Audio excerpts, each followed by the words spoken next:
दोस्तों, वर्तमान समय में हम जिस युग में जी रहे हैं उसे कलयुग कहा गया है।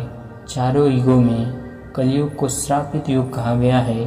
धर्मशास्त्रों में इस बात का स्पष्ट वर्णन है कि जब कलयुग अपने चरम पर पहुंचेगा तब इस धरती से धर्म का नाश हो जाएगा और उस वक्त भगवान विष्णु कल्कि के रूप में इस धरती पर अवतरित होकर कलयुग का अंत करेंगे और पुनः धर्मयुग की स्थापना करेंगे। पर दोस्तों, क्या आपको पता है कि भगवान श्री कृष्ण ने महाभारत काल में ही बता दिया था कि आने वाला समय यानी कि कलयुग कैसा होगा। इतना ही नहीं, भगवान श्री कृष्ण ने कलयुग के 5 कड़वे सत्य भी बताए थे जो आज कलयुग में देखने को मिल रहे हैं। दोस्तों, कौन से हैं वो 5 कड़वे सत्य? अगर आप भी जानना चाहते हैं तो इस वीडियो में अंत तक ज़रूर बने रहिएगा। और अगर अब तक हमारे चैनल को सब्सक्राइब नहीं किया है तो सब्सक्राइब करके बेल आइकन को प्रेस कर दीजिए।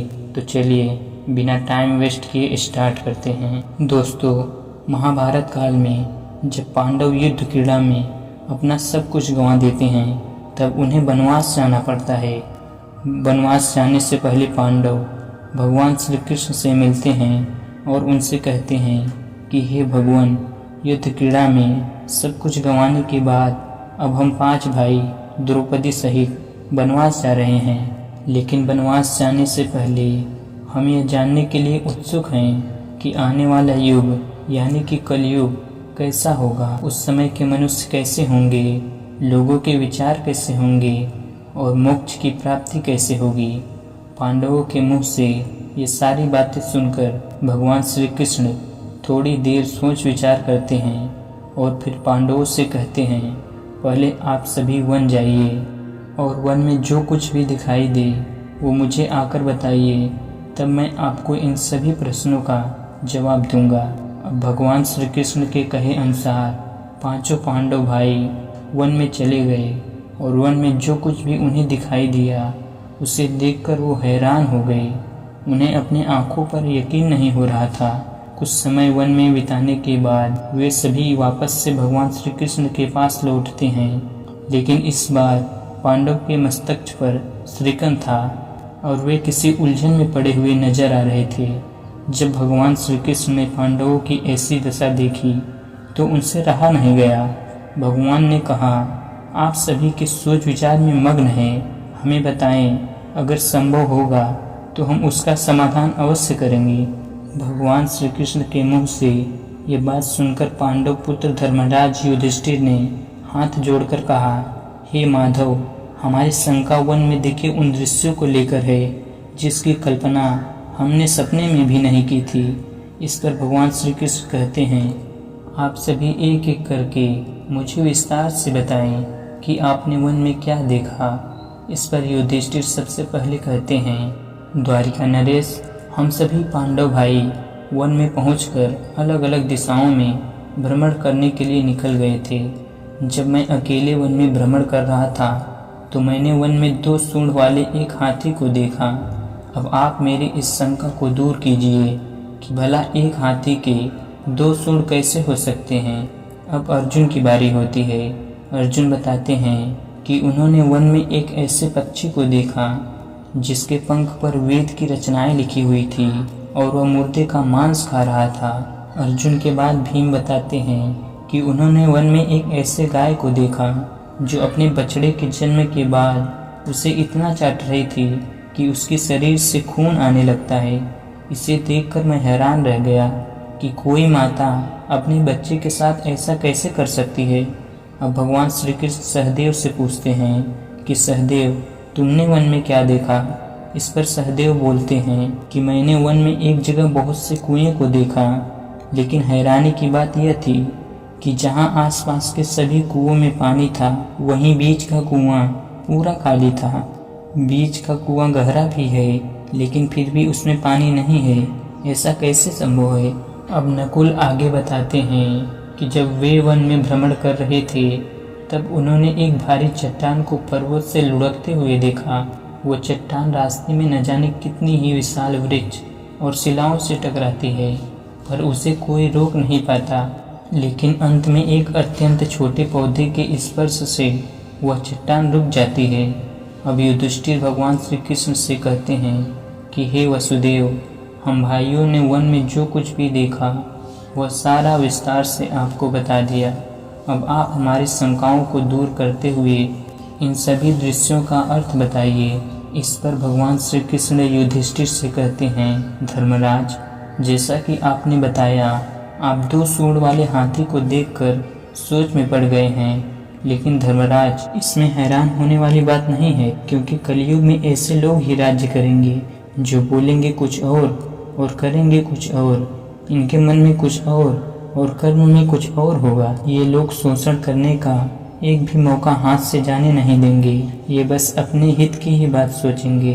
अब भगवान श्री कृष्ण अर्जुन से कहते हैं कि हे पांडुपुत्र अर्जुन, तुमने वन में एक ऐसे पक्षी को देखा जिसके पंखों पर वेद की रचनाएं लिखी थी, लेकिन वह मुर्दे का मांस खा रहा था। इसका मतलब ये है कि कलयुग में ऐसे ही लोग होंगे जो कहने को तो विद्वान ज्ञानी पुरुष कहलाएंगे, किंतु इनका आचरण राक्षसी होगा। उनके मन में यही होगा कि जल्दी किसी की मृत्यु हो और उसकी संपत्ति का मालिक वे खुद बन जाए।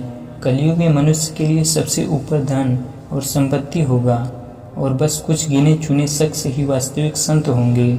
इसके अलावा कलयुग में ज़्यादातर इंसान अपनों को ही टक्कर आगे बढ़ने के विचार में होंगे। अर्जुन के बाद भगवान श्री कृष्ण भीम से कहते हैं कि हे भीम, जैसा कि आपने देखा, एक गाय अपने बछड़े को इतना चाट रही है कि उसके शरीर से खून आने लगता है।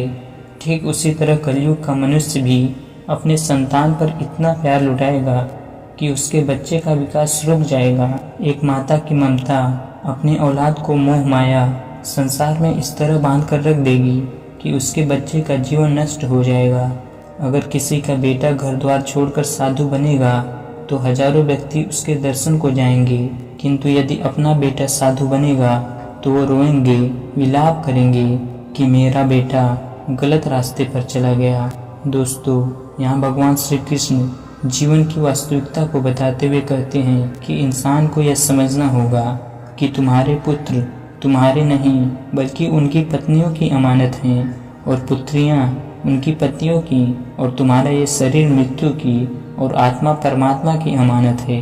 भीम की जिज्ञासा को शांत करने के बाद भगवान श्री कृष्ण सहदेव से कहते हैं कि सहदेव, जैसा कि तुमने वन में देखा कि एक साथ कई कुएं थे, लेकिन सिर्फ बीच वाला कुआं ही खाली था। इसका मतलब ये है कि कलयुग में धनी व्यक्ति अपनी मन की खुशी के लिए अपने यहाँ विवाह उत्सवों में धन खर्च करेंगे, परंतु अपने आस पड़ोस किसी गरीब को देखकर उसकी मदद नहीं करेंगे, फिर चाहे वो गरीब उसका अपना सगा ही क्यों ना हो। अपनी मौज मस्ती के लिए, खुद को खुश रखने के लिए वे शराब, कबाब, फैशन और व्यसन में पैसे उड़ाएंगे, किंतु किसी के आंसू को पोंछना वो अपना कर्तव्य नहीं समझेंगे। कलयुग में अन्य तो होगा और धनी लोग उसका उपभोग भी करेंगे, लेकिन गरीब एक एक दाने के लिए तरसेंगे और ऐसे ही मर जाएंगे।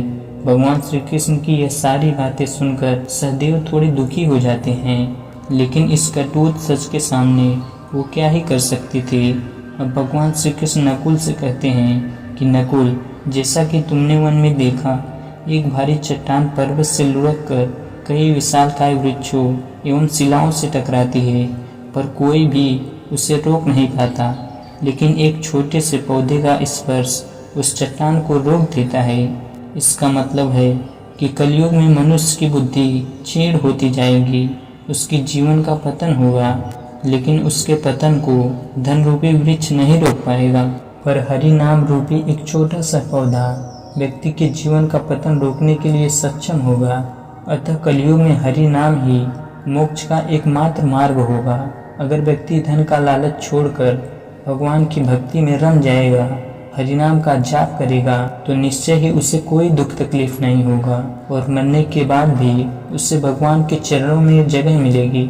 दोस्तों, अगर आप गौर करेंगे तो पाएंगे कि भगवान श्री कृष्ण के द्वारा बताए गए ये 5 कड़वे सत्य आज कलयुग में सच होते नजर आ रहे हैं। ऐसे में अगर आप भी अपने जीवन की सारी तकलीफों को दूर करना चाहते हैं तो आज से ही हरि नाम का जाप करना शुरू कर दें। तो दोस्तों, इस वीडियो में फ़िलहाल इतना ही। उम्मीद है आपको आज की ये वीडियो पसंद आई होगी। अगर हाँ, तो वीडियो को लाइक करें और इस तरह के और भी वीडियो देखने के लिए इस चैनल को सब्सक्राइब ज़रूर कर लें।